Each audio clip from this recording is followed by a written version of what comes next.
nama Tuhan, bertemu lagi dengan saya, Gilbert Bolang AMD, dalam satu renungan rohani Kristen.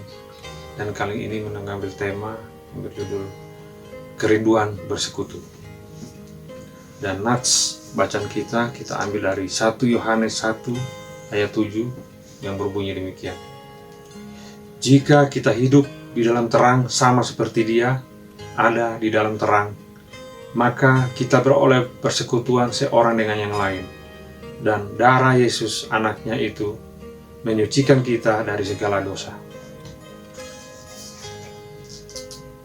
Saudara yang terkasih dalam Yesus Kristus, Tuhan adalah terang, sehingga siapapun yang hidup dalam Dia akan hidup dalam terang itu.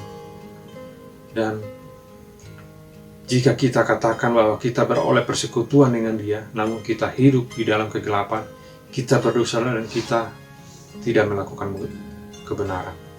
Itu tertulis dalam ayat 6 dari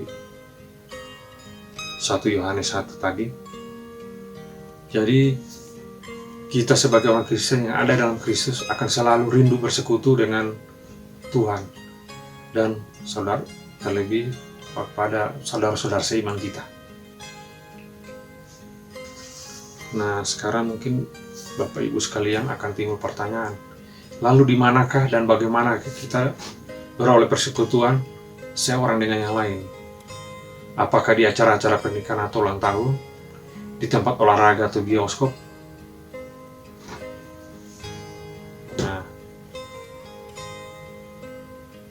yang dimaksud dengan persekutuan dalam Alkitab adalah persekutuan seorang dengan yang lain adalah di tempat ibadah atau bait Allah.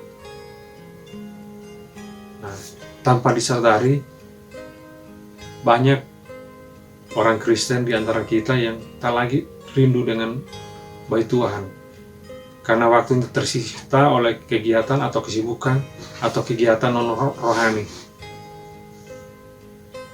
Padahal dalam Mazmur 11 ayat 4a berbunyi, Tuhan ada dalam bait-Nya yang kudus. Nah, Tuhan sudah memberi garansi bahwa Tuhan ada di bait yang kudus. Tetapi kenapa kita tidak punya waktu untuk datang bersekutu kepada Tuhan di bait-Nya yang kudus?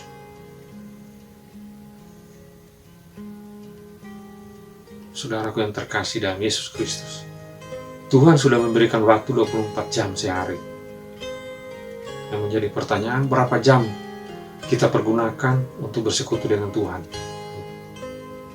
Kemudian timbul lagi pertanyaan, lalu berapa jam yang kita habiskan untuk duduk-duduk di TV, depan TV, atau nongkrong dengan teman di tempat lain atau di warung kopi?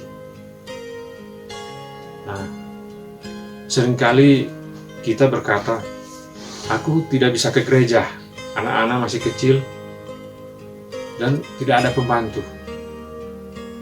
Itu alasan yang sering kita dengar. Dan bila roh kita benar-benar merindukan hadiratnya, kita dapat datang ke rumah Tuhan di hari Minggu. Di sana kita dapat mengalami hadiratnya, bersekutu dengan Roh Kudus dan orang-orang beriman lainnya. Saudaraku yang terkasih dalam Yesus Kristus, selagi kita sehat dalam keadaan baik, pergunakanlah waktu beribadah dengan sungguh. Janganlah hal-hal lain atau kesibukan di rumah dan anak menjadi penghalang untuk berbakti kepada Tuhan. Janganlah jadikan itu berhala. Apapun saudaraku yang menjadi penghalang untuk kita datang beribadah kepada Tuhan, itu adalah berhala.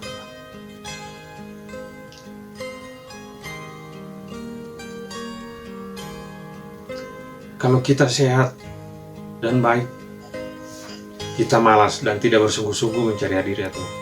Bagaimana nanti jika iblis menyerang kita dengan penyakit-penyakit dan permasalahan? Nah, saya punya pengalaman melihat seorang bapak yang saya tahu bapak ini pada saat dia sehat,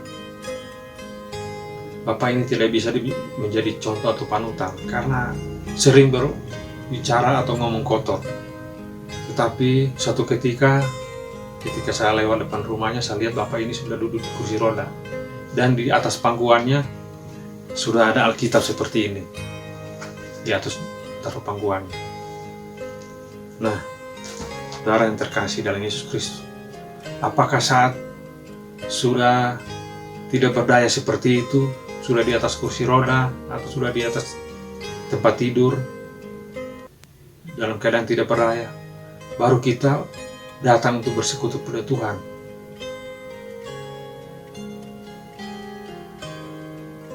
Nah, tentu sangat disayangkan sekali kalau harus kita menunggu sakit dulu untuk datang beribadah.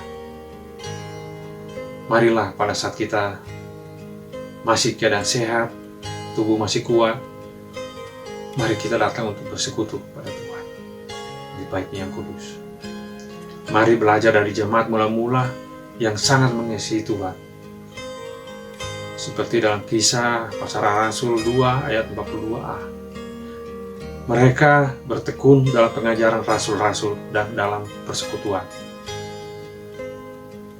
Saudaraku yang terkasih dalam Yesus Kristus, Nabi Daud menulis dalam Mazmur 84 ayat 11 berbunyi demikian. Lebih baik sehari di rumahnya daripada 1000 hari di tempat lain. Demikian renungan rohani Kristen. Salam, Tuhan memberkati.